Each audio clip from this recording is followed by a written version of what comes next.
দেখো meiosis start করার আগে আমি তোমাদের মাইটোসিস মিওসিসের একটা ফান্ডামেন্টাল ডিফারেন্স বোঝাই, তাহলে যখন মিওসিস নিয়ে মুভ করব ফার্দার খুব ক্লিয়ার হয়ে যাবে কনসেপ্টটা। ধরো আমি এখানে একটা ডিমার্কেশন করলাম, যেখানে মাইটোসিসে কি হয়, এটা ধরো তার মাদার সেল আর তার থেকে দুটো ডটার সেল হলো, তার ফিনোমেননটা কি চেঞ্জ আসে। আর এই একই ঘটনা যদি মিওসিসে হয় তখন কি চেঞ্জেস আসবে। এটা ধরো একটা mother cell, meiosis 2 step process, আমি আরেকটু ডিটেলস তো একটু পরেই বলবো। Initially from single mother cell 2 daughter cells are produced, thereafter from each of these 2 daughter cells finally 4 daughter cells are produced. 4 daughter cells are produced. এটা মিওসিসের fundamental concept. আমি এটার উপর দাঁড়িয়ে তো প্রচুরই এগোবো, সেই নিয়ে চিন্তা করো না। এটুকু মনে রেখো যে একটা মাদার সেল 4টে ডটার সেলকে তৈরি করে at the end of the meiosis, and মাইটোসিসে একটা mother cell M for mother cell দুটো ডটার সেলকে রেজাল্ট করে। কিন্তু এইটা বোঝানোর উদ্দেশ্যে আমি ছবিটা আঁকিনি, আমি যেটা বোঝানোর উদ্দেশ্যে এঁকেছি সেটা হলো ক্রোমোজোম। ধরো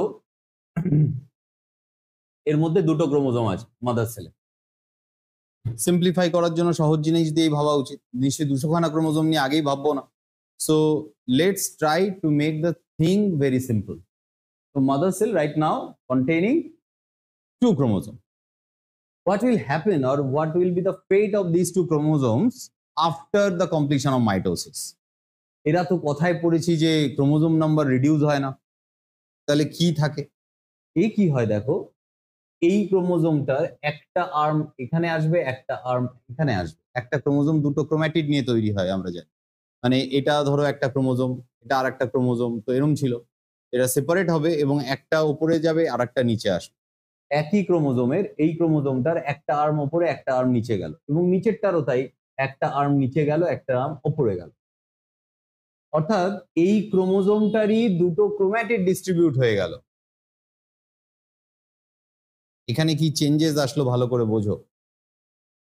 এক্ষেত্রে কি হবে, if we start with the same type of chromosome and imagine this is a diploid cell and these 2 chromosomes are homologous pair of each other, number chromosome দুটোই 10 নম্বর ক্রোমোজোম, এরকম ইমাজিন করতে বলছি।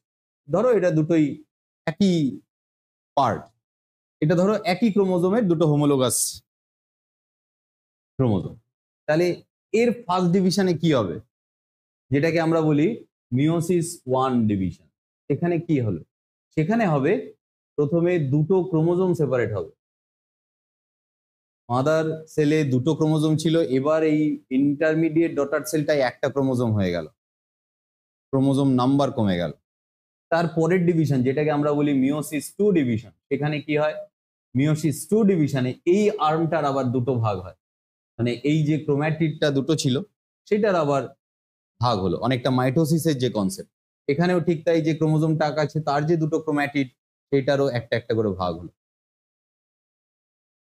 তো ওভারঅল এই কনসেপ্টটাকে বোঝো, যে জিনিসটা নিয়ে আজকে ইনডেপথ করতে চলেছি তার একটা ওভারভিউ দিলাম আমি, একটা আইডিয়া আসছে আশা করি। সেটা এখানেও যদি আমরা একটা হোমোলোগাস পেয়ার অফ ক্রোমোজোম নিয়ে জার্নি স্টার্ট করি, তারও এন্ড রেজাল্ট কি আসছে। এখানে ক্রোমোজোম নাম্বার যদি বলে যে এখানে ক্রোমোজোম নাম্বার কত ছিল, তোমার অ্যান্সার হতো 2। এখানেও ক্রোমোজোম নাম্বার কত আছে, 2। কিন্তু এই ক্রোমোজোমটাই যখন ডিএনএ সিনথেসিস করবে এস ফেজে, তখন রেপ্লিকেশন হয়ে এর আরেকটা ডিএনএ তৈরি করে নেবে। ক্রোমোজোম নাম্বার এক্ষেত্রে রিডিউস হয় না, শুধু ক্রোম্যাটিড গুলো সেপারেট হয়ে ডিস্টেন্টলি প্লেস হয়ে যায়। কিন্তু এই ক্ষেত্রে ভাবো ভালো করে, মিওসিস 1 দুটো set of division, different set, এটা মিওসিস 1 আর মিওসিস 2, এই দুটো ফেজ নিয়ে একটা এন্টায়ার মিওসিস ডিভিশন হয়। এটা একটা ওভারভিউ, আমি আবার বলছি ইনডেপথ এক্ষুনি পড়বো, কোনো চিন্তা নেই। কিন্তু এটা রাফ ওভারভিউ, এটা ক্লিয়ার না করলে আমরা এগোতেই পারবো না।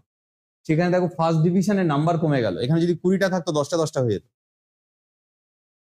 হবেই অবশ্যই ডিপ্লয়েড অর্গানিজমের ক্ষেত্রে। তারপর মিওসিস 2টা অনেকটা মাইটোসিসের মতো, অর্থাৎ রিডাকশন হয়ে যাওয়ার পর, নাম্বার কমে যাওয়ার পর ডটার সেলগুলো একটা একটা করে পেয়ে যায়।